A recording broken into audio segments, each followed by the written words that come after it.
This is the foundation of your spine. If this is off, it doesn't matter how many times I adjust the low back. If I don't fix the feet, and see, I can push that leg down. Watch this again. I go on this leg.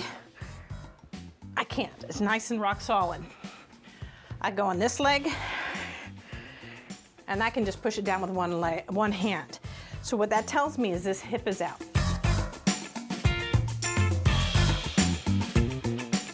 So when a client comes in to see me, the first thing I want to look at is their feet, and I should have shown you his standing, but the 90% of the population have pronated feet. What that means is their feet, instead of having nice high arches like this, their feet have come in and down. And he is no different, Matt is no different, so I'm going to adjust some bones in his ankle. I'm going to check the knee to see if I need to adjust the knee, and then I'm going to adjust the hip.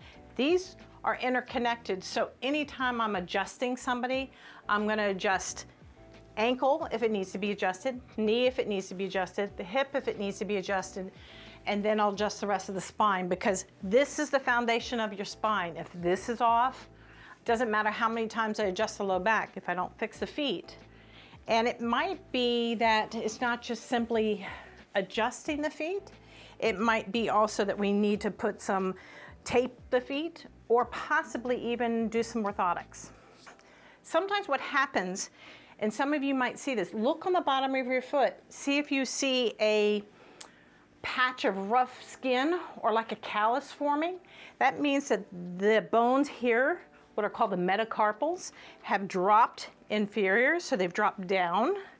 So what I'm gonna do is I'm just gonna get underneath and just do this and take them superior. Superior is headward, inferior is footward. So I'm just gonna take them headward, okay?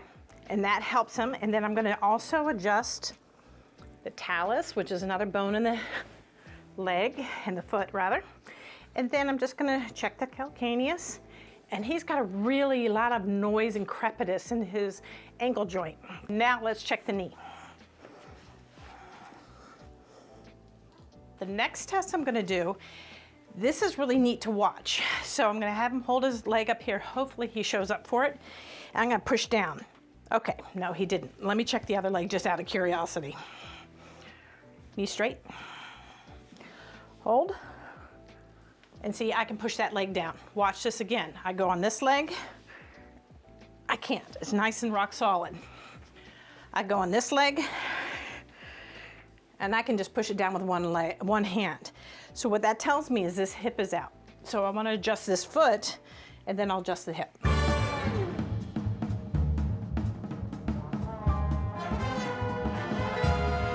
But I get clients in who sprain their ankles a lot, so it's real key to adjust their ankles and fix that.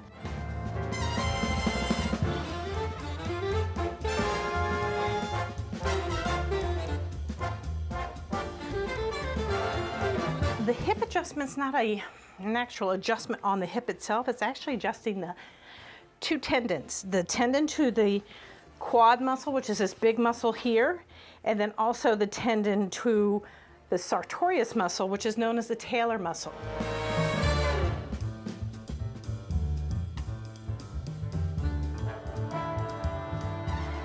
Now, let's see if I did my job right. Hold here.